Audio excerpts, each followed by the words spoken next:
જોઈ રહ્યા છો ગુજરાતની number 1 news channel news 18 Gujarati. આપણું ગુજરાત સાથે હું છું સિદ્ધાર્થ ધોકિયા। મહત્વના સમાચારથી કરીએ શરૂઆત। આગ ઝરતી ગરમીમાં શેકાયું છે ગુજરાત। હજુ 4 દિવસ આકાશમાંથી વરસશે અગનગોળા। અમદાવાદ ગાંધીનગરમાં હીટવેવની આગાહી। ગુજરાતમાં સૂર્યદેવ કોપાયમાન છે। કાળઝાળ ગરમીમાં ગુજરાત શેકાઈ રહ્યું છે। મોટાભાગના શહેર અગનભઠ્ઠી બની ગયા છે। સુરત દાદા દિવસ જ નહીં પરંતુ રાત પાળી પણ કરી રહ્યા છે। રાતે પણ લોકોને 40 ડિગ્રી ગરમીનો અહેસાસ થઈ રહ્યો છે। માથાફાડ ગરમીના કારણે જનતા ત્રસ્ત થઈ ગઈ છે। એમાં અમદાવાદ સિઝનનો સૌથી ગરમ દિવસ આજે રહ્યો। અમદાવાદમાં સિઝનમાં પ્રથમવાર ગરમીનો પારો આજે 46 ડિગ્રીને પાર પહોંચી જતા અમદાવાદમાં જાણે આકાશમાંથી અગનગોળા વરસી રહ્યા હોય તેવો અહેસાસ થયો। ગાંધીનગરમાં પણ 46 ડિગ્રીને પારો પાર પહોંચી ગયો તો 10થી વધુ શહેરમાં ગરમીનો પારો 45 ડિગ્રીને વટાવી ગયો, જેથી લોકો પરસેવે રેબઝેબ થઈ ગયા। હજી પણ ગુજરાતીઓ અધધ ગરમીમાં શેકાવા તૈયાર રહેજો। હવામાન વિભાગે હજી 4 દિવસ હીટવેવની આગાહી આપી છે। અમદાવાદ ગાંધીનગરમાં 2 દિવસ ગરમીનું રેડ એલર્ટ અપાયું છે। મોરબી, સુરેન્દ્રનગર, રાજકોટ, આણંદ, સાબરકાંઠા, સુરત, વલસાડ, વડોદરા, જૂનાગઢ, કચ્છ, પાટણ, બોટાદ, અમરેલી, ભાવનગર, ખેડા, અરવલ્લી, છોટાઉદેપુરમાં ઓરેન્જ એલર્ટ આપવામાં આવ્યું છે। જ્યારે રાત્રે 10 વાગે 40 ડિગ્રી સુધી તાપમાન રહેશે, એટલે કે રાત્રે પણ આગ ઝરતા તાપમાનમાં શેકાવવું પડશે। હવામાન વિભાગની આગાહી અનુસાર આગામી 4 દિવસ બાદ વિવિધ ભાગોમાં મહત્તમ તાપમાન 2 થી 3 ડિગ્રી સેલ્સિયસ ઘટાડો થશે। આથી 2 દિવસ દરમિયાન શહેરીજનોએ બહાર નીકળતા પહેલા ચેતી જવું પડશે, નહીં તો બીમારી નોતરી શકો છો। हीट वेव वार्निंग की बात करेंगे तो हीट वेव की वार्निंग दी गई है डे 1 से लेकर डे 4 तक। और मैक्सिमम टेम्परेचर की बात करेंगे तो मैक्सिमम टेम्परेचर आने वाले 4 दिनों के लिए 9 लार चेंज में रहेगा। उसके बाद टेम्परेचर में ग्रेजुअल फॉल होगा। ज़्यादातर जगह पे ऑरेंज अलर्ट दिया गया है और अहमदाबाद और गांधीनगर के लिए आज और कल के लिए रेड अलर्ट है। ભારતમાં ચોમાસાની એન્ટ્રી પહેલા વાવાઝોડાનો ખતરો। રેમલ વાવાઝોડું કરશે રેલમછેલ। આગામી 48 કલાક વધારે ખતરનાક। ચોમાસા પહેલા આવી રહ્યું છે વાવાઝોડું। રેમલ વાવાઝોડું કરશે રેલમછેલ। 2 દિવસ બાદ મચાવશે તબાહી। અંદમાન નિકોબાર પર ચોમાસાની એન્ટ્રી થઈ ગઈ છે। ભારતમાં ચોમાસાના પ્રારંભની ઘડીઓ ગણાઈ રહી છે, પરંતુ તે કેરળમાં ચોમાસાનો પ્રારંભ થાય તે પહેલા જ તબાહી મચાવવા માટે આવી રહ્યું છે આ વાવાઝોડું। વર્ષ 2024નું પ્રથમ વાવાઝોડું ખતરનાક તબાહી મચાવશે। બંગાળની ખાડીમાં રેલમ નામનું વાવાઝોડું બનવાનું નક્કી થઈ ગયું છે। બંગાળની ખાડીમાં બનનાર વાવાઝોડું ગંભીર વાવાઝોડું હશે। હવામાન વિભાગના અનુમાન મુજબ કાલે સાંજે 5:30 કલાકે વેલમાર્ક લો પ્રેશર ડિપ્રેશનમાં ફેરવાશે। શનિવારે બપોર સુધીમાં વાવાઝોડું બની શકે છે સિસ્ટમ। રવિવારે વાવાઝોડું પશ્ચિમ બંગાળના કિનારા તરફ જશે।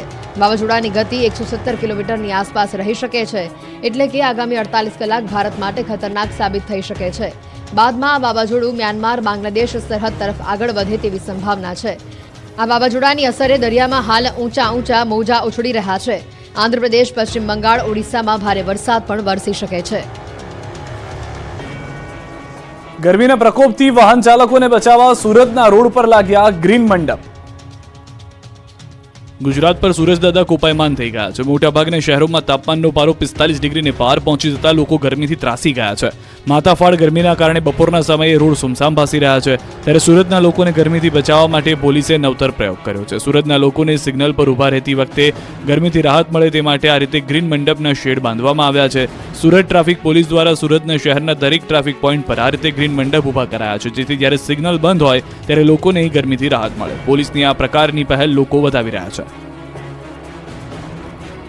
આ તરફ કાળઝાળ ગરમીની સાથે બીમારીએ પણ પકડી છે રફતાર। હીટ સ્ટ્રોક આવવાની ઘટનાઓ વધી। કાળઝાળ ગરમીમાં બહાર નીકળવાનું ટાળજો। હીટ સ્ટ્રોકના દર્દીઓ વધી રહ્યા છે। વડોદરા સહિત રાજ્યભરમાં ગરમીએ ભૂક્કા બોલાવતા લોકો બીમાર પડી રહ્યા છે। વડોદરામાં તાપમાનનો પારો 45 ડિગ્રીએ પહોંચી જતા હીટ સ્ટ્રોકના દર્દીઓ વધ્યા છે। વડોદરાની હોસ્પિટલમાં 400થી વધુ દર્દીઓ અસહ્ય ગરમીનો શિકાર બન્યા છે। અસહ્ય ગરમીથી હીટ સ્ટ્રોકના દર્દી વધ્યા। ઝાડા, ઉલટી, કોલેરા, કમળો, ટાઇફોઇડના દર્દીઓમાં વધારો થઈ રહ્યો છે। આ બાજુ આણંદના સોજિત્રામાં રોગચાળો વકર્યો। પાણીજન્ય રોગચાળો વકરતા અનેક લોકો બીમાર। ઝાડા ઉલટીના કેસમાં વધારો નોંધાયો। 60 જેટલા દર્દીઓ આવ્યા ઝપેટમાં। હાલ 8 લોકો હોસ્પિટલમાં સારવાર હેઠળ। આરોગ્ય વિભાગની ટીમ એક્શનમાં આવી। ટેબ્લેટ અને ઓઆરએસનું કર્યું વિતરણ। કાળઝાળ ગરમીના કારણે પશુપાલકોને ફટકો। દૂધનું ઉત્પાદન ઘટ્યું। કાળઝાળ ગરમીના કારણે લોકો હેરાન પરેશાન થઈ ગયા છે તો પશુઓ પણ ત્રાહિમામ પોકારી ઉઠ્યા છે. અંગ દજાડતી ગરમી ફક્ત જીવલેણ જ નહીં પરંતુ હવે આર્થિક ફટકો પણ મારી રહી છે. ગરમીના પ્રકોપના કારણે પશુઓએ દૂધ આપવાનું ઓછું કરી દીધું. પહેલા કરતા પશુઓના આવતા દૂધમાં ઘટાડો થતા પશુ માલિકોને ફટકો પડ્યો છે. આણંદની પાળજ દૂધ ઉત્પાદક મંડળીમાં દૂધ ઉત્પાદન ઘટ્યું છે. ગરમીની અસર લોકોને સાથે સાથે દૂધાળા પશુઓને પણ થઈ રહી છે. ગત 2 મહિનાની સરખામણીમાં આ મહિને ઘણું ઓછું દૂધ ઉત્પાદન થયું છે. માર્ચ મહિનામાં 1 લાખ લીટર, એપ્રિલમાં 96,000 લીટર, તેની સામે ચાલુ મહિનામાં 70,000 લીટર જ દૂધ ઉત્પાદન થયું છે. પાળજ દૂધ ઉત્પાદક મંડળીએ માર્ચમાં 70 લાખ, એપ્રિલમાં 61 લાખ રૂપિયા અને મે માસમાં 43 લાખ રૂપિયાની ચૂકવણી સભાસદોને કરી છે. ધગધગતા ગુજરાતમાં બપોરે લોકો નીકળતા 2 વાર વિચારે ત્યારે બિલ્ડરો માનવતા ભૂલી ગયા છે. ગુજરાતમાં ગરમીએ માજા મૂકી છે. સૂર્યદેવતા 50 ડિગ્રીને પાર પહોંચવા માટે ઉતાવળા થઈ રહ્યા છે. ત્યારે આ ગરમીમાં તંત્રએ બપોરના સમયે મજૂરોને કામકાજ ન કરવાની સૂચના આપી છે. રાજ્યભરના કેટલાક બિલ્ડરોએ આ માનવતાને નેવે મૂકી દે તેવા દ્રશ્યો જોવા મળ્યા. અમદાવાદ સહિત કેટલાક શહેરોમાં તો રાજ્ય સરકારના પરિપત્રનો સરકારી વિભાગમાં જ ઉલ્લંઘન થતું જોવા મળ્યું. કન્સ્ટ્રક્શન સાઇટ ઉપર ગરમીમાં કામદારોની કામગીરીના નિયમો ભંગ થતા નજરે પડ્યા. બપોરે 1 થી 4 કલાક દરમિયાન કામદારો પાસે કામ ન કરાવવાનો પરિપત્રમાં ઉલ્લેખ છે, છતાં એએમસી જ સરકારી પરિપત્રનો સરેઆમ ભંગ કરતી નજરે પડી છે. સિવિલ નવી સુપર સ્પેશિયાલિસ્ટ હોસ્પિટલ બની રહી છે, જ્યાં 40 ડિગ્રીથી વધુ તાપમાં શ્રમિકો કામ કરતા જોવા મળ્યા. તો રાજકોટમાં તંત્ર મનપાના નિયમોનું ઉલ્લંઘન કરતું દેખાયું. ભર તડકામાં શ્રમિકો કન્સ્ટ્રક્શન સાઇટ ઉપર પાણી છાંટતા જોવા મળ્યા. રાજકોટ શહેરની સિવિલ હોસ્પિટલમાં જ શ્રમિકો કામ કરતા નજરે પડ્યા. 1 વાગ્યા બાદ શ્રમિકો દ્વારા કામ કરવામાં આવતું હોવાનું સામે આવ્યું. શ્રમિકે પણ સ્વીકાર્યું કે તેમના કોન્ટ્રાક્ટર દ્વારા પાણી છાંટવાનું કહેવામાં આવ્યું છે. તો ગરમીને લઈને રાજ્યની જનતાને સીએમએ સૂચન કર્યું છે.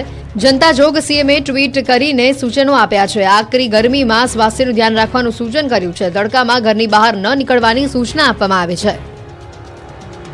ધોરાજી અને ડાંગમાં ધ બર્નિંગ કારના દ્રશ્યો આવ્યા સામે. લાખો રૂપિયાની કાર થઈ ખાક. આકાશમાંથી રીતસરના આગનગોળાનો વરસાદ થઈ રહ્યો છે. આગ ઓગતી ગરમીમાં જનતા તો ત્રસ્ત છે. હવે કાળઝાળ ગરમીમાં વાહનોના આગ લાગવાની ઘટનાઓ વધી રહી છે. ધ બર્નિંગ કારના દ્રશ્યો છે ધોરાજીના ખરાવાડ પ્લોટ પાસે અચાનક કાર સળગી ઉઠતા દોડધામ મચી ગઈ. કારમાં આગ લાગતા નાસભાગ મચી ગઈ. આગની ઘટનાથી અફરાતફરી મચી ગઈ. આગ એટલી વિકરાળ હતી કે જોતજોતામાં લાખો રૂપિયાની કાર ક્ષણવારમાં ખાક થઈ ગઈ. ધોરાજી નગરપાલિકાના ફાયર બ્રિગેડના ઘટના સ્થળે પહોંચી આગ પર કાબુ મેળવ્યો. આ બાજુ ડાંગના વઘઈ સાપુતારા માર્ગ પર એક કાર ભળભળ સળગી ઉઠી. સામગહન બારીપાડા ગામ વચ્ચે રાજ્ય ધોરીમાર્ગ પર કારમાં આગ લાગતા અફરાતફરી મચી ગઈ. કારના ચાલકે કાર સમયસર ઊભી રાખી કારમાંથી ઉતરી જતા કારમાં સવાર 4 લોકોનો આબાદ બચાવ થયો. મોડાસામાં ડીઝલ ભરેલા ટ્રકમાં બ્લાસ્ટ થતા અફરાતફરી. આગના ખતરનાક દ્રશ્યો છે અરવલ્લીના મોડાસાના ટીંટોડમાં ટ્રકમાં ડીઝલના ટેન્કરમાં ભીષણ આગ લાગી હતી. 2 આઈસર ટ્રકમાં બ્લાસ્ટ થતા આગ ફાટી નીકળી. બોડી વર્કર્સની જગ્યાએ વેલ્ડિંગ દરમિયાન ટ્રકમાં વિસ્ફોટ થયો. વિસ્ફોટથી આગ ફાટી નીકળી. આગ એટલી ભીષણ હતી કે બંને ટ્રક ભળીને ભસ્મીભૂત થઈ ગયા. આગના કારણે અફરાતફરી મચી. વિસ્ફોટ પણ એટલો જોરદાર હતો કે આસપાસના લોકો ડરી ગયા હતા. વિસ્ફોટના અવાજના કારણે વિસ્તારમાં હડકંપ મચી ગયો હતો. આ બાજુ ગાંધીનગરમાં લોકોને નવજીવન આપતી એમ્બ્યુલન્સ જ સળગી ગઈ. સિવિલમાં 108 એમ્બ્યુલન્સમાં આગ લાગી. દર્દીને લઈને પહોંચેલી એમ્બ્યુલન્સમાં આગ લાગતા દોડધામ મચી. એમ્બ્યુલન્સમાં અચાનક જ ધુમાડા નીકળતા નાસભાગ મચી.